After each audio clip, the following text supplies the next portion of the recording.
آئیے آپ کو لیے چلتے ہیں سرائے عالمگیر، یہاں Haris Iqbal P T I کی طرف سے ایس ایم نیوز سے خصوصی گفتگو کر رہے ہیں۔ تحریک عدم اعتماد کے اوپر ہم آپ کو کیا بتائیں، اصل میں پنجابی کی ایک مثال ہے،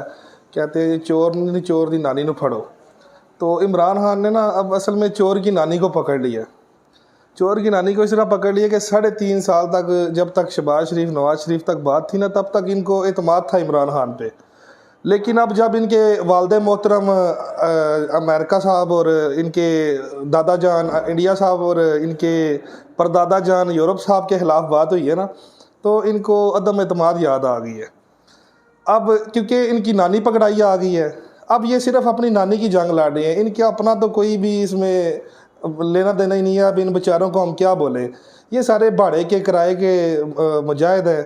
2-4 دن کا شور ہے ان کا، آپس میں ان کی ملتی نہیں ہے، مفادات ان کے سیم نہیں ہے۔ ایک جو ہے وہ وزارت اعلیٰ لے کے بیٹھا ہوا ہے، ایک وزیر اعلیٰ بن کے بیٹھا، وزیر اعظم بن کے بیٹھا ہوا ہے، کوئی صدر بن کے بیٹھا ہوا ہے، کوئی وزیر دفاع بن کے بیٹھا ہوا ہے۔ تو میرا ان کو یہی مشورہ ہے، یہ اپنے گھر میں ایک کابینہ بنائے، جیسے شہباز شریف صاحب کرتے ہیں، وزیر اعظم خود بنتے ہیں، وزیر اعلیٰ اپنے چھوٹے بھائی کو بناتے ہیں، ایک سمدھی کو وزارت خزانہ دے دیتے ہیں، ایک سمدھی کو کوئی وزارت فلاں، رشتہ دار کو کوئی وزارت فلاں۔ تو جیسے یہ اپنے گھروں میں مطلب ایک وزارتیں بنائیں نا، ایک اپنے گھر کو نام دے دیں پاکستان کا اور اس میں حکومت کریں، ہماری جان چھوڑ دیں۔